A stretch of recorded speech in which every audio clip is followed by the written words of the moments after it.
Hi friends, किसी ने बड़ी ही खूबसूरती से कहा कि कभी कभी ऑप्शंस का न होना भी एक बहुत बड़ा ऑप्शन होता है।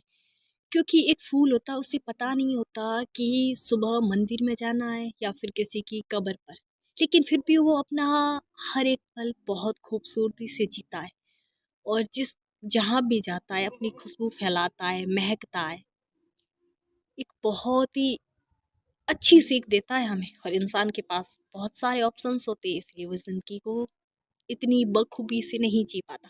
हाय फ्रेंड्स, मैं हूँ आपके साथ एक ही मीरा। चलो आज कुछ नया सुनते। एक बार क्या होता है कि एक व्यक्ति जो अमेरिका से होता है, अमेरिकी दंपति होते, उनके रिश्ते में थोड़ी बहुत छोटी छोटी बातों से झगड़ा हो रहा था और उनका रिश्ता बहुत अच्छा नहीं चल रहा था। और इस कगार पे आगे की डिवोर्स होने वाला था। पत्नी ने कहा कि मुझे पैसे दो, मतलब इतने साल मैं तुम्हारे साथ रही और मुझे अपना हिस्सा दो। तो वो पति उसके पास जो भी होता है संपत्ति अपनी पत्नी को दे देता है। लास्ट में उसके पास $70 बचते हैं। वो पत्नी चली जाती है। वो बैठा सोच रहा है कि मैं ज़िंदगी में क्या कर रहा हूँ, क्या सोच रहा हूँ, मेरी लाइफ में चल क्या रहा है। तो उसे समझ में आता है कि उसके पास कुछ भी नहीं बचा है। उसके रिश्ते थे वो पूरे ख़राब हो चुके हैं। उसकी पत्नी जा चुकी है। लास्ट में उसके पास $70 बचे। उसने कहा कि जब ज़िंदगी में कुछ बचा ही नहीं तो क्यों ना मौत को गले लगा लिया जाए। तो ये सोच ही रहा, तब याद आता कि मेरे पास $70 क्यों ना इससे मौज की जाए। फिर सोचते हैं कि क्या करना है, क्योंकि मरना ही है तो खुशी से मरा जाए। तो यूं ही सोच रहा, तभी उसके पास एक न्यूज़पेपर था जो आज ही के दिन का था। उसमें लिखा हुआ था कि एक खदान है जिसे सरकार ने मतलब खोदने के लिए दी है। उसमें से सोना निकलने की संभावना थी, लेकिन बहुत खोदी जा चुकी है। लेकिन संभावना संभावना संभावना ही रह गई, सोना नहीं मिला।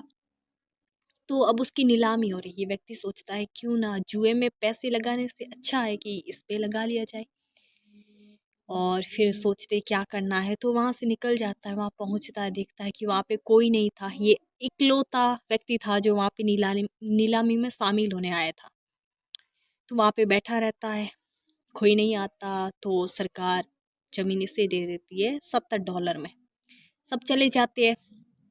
मजदूर वहीं खड़े थे। ये सोच रहा था कि इसी खाई में बहुत गहरी तो हो चुकी, इसी में छलांग लगा ली जाए और मौत को गले लगा लिया जाए। तभी मजदूर आते कि सर, हमें पेमेंट तो शाम के 5 बजे तक का मिल चुका है, तो क्या आप कहे तो हम कुछ खुदाई करें, क्योंकि इसके मालिक तो आप हो।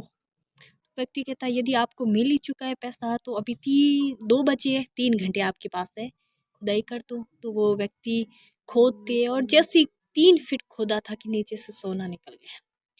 और उस इतनी बड़ी खदान पहले से थी वो, और सोने से भरी खदान का वो व्यक्ति मालिक था।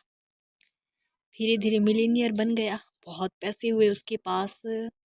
तो इंटरव्यू लेते हैं, तो पूछते हैं कि सर आप मतलब कुछ बताना चाहेंगे। तो उनसे एक सवाल पूछा जाता है कि मौत और जिंदगी के बीच कितना अंतर है। तो व्यक्ति कहता है सिर्फ 3 फीट का। ये छोटी सी कहानी हमें क्या सिखाती है, ये तो आप खुद सोच सकते हो।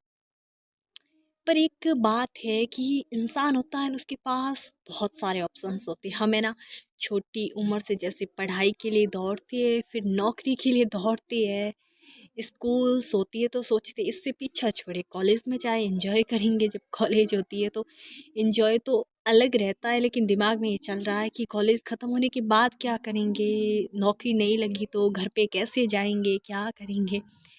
कॉलेज ख़त्म हो जाए, नौकरी लग भी गई तो सुबह से शाम उसी में चल रहे। हमें ये नहीं पता हमें क्या करना है, क्यों करना है, हम कुछ भी नहीं जानते। क्योंकि हम खुद को कभी टाइम ही नहीं दे पाते। और ऑप्शंस उस टाइम ऑप्शंस ये बहुत सारे होते, कोई भी कैरियर चुन लो कैसे, पर समझ ही नहीं आता क्या करे। जैसे कि फूल होता, उसके पास उसे पता है कि सुबह मौत होनी है मेरी, उसके पास एक ही ऑप्शन होता है कि ज़िंदगी को जी जाए। तो वो 24 घंटे 12 घंटे जितना भी टाइम जीता है बहुत ही खूबसूरती से। और जैसे ही मरता है, हमारे हाथ में फूल है, वो मुरझा गया लेकिन अपनी खुशबू छोड़ के जाता है। बिल्कुल लाइफ फूल की तरह बनाओ कि हम है ना, जिए मरे कुछ भी, हमारी वजह से दुनिया रोशन हो, हमारी महक हमेशा चारों ओर फैलती रहे। और वैसे कहते भी कि इत्र से महक आना तो एक आम सी बात है, लेकिन बात तो तब बने जब आपके किरदार से महक आए। इसीलिए अपने किरदार को महकाओ। फिर मैं वही कहूँगी जो मैं अक्सर कहा करती हूँ, महान लोग अच्छा ही काम नहीं करते बल्कि वो जो भी करते उसे अच्छा बना लेते। हाँ, ये सच है कि एक इंसान दुनिया को नहीं बदल सकता, लेकिन ये भी इतना ही सच है कि इस दुनिया को बदलने की शुरुआत करने वाला हमेशा एक इंसान ही होता है। इसीलिए कुछ नई शुरुआत कीजिए। और वैसे भी नया साल आ रहा है 2023, तो आप सबको एडवांस में happy happy new year and thank you so much. और आपकी लाइफ में हमेशा खुशियाँ आए और स्पेशली एडवांस में happy new year. Thank you.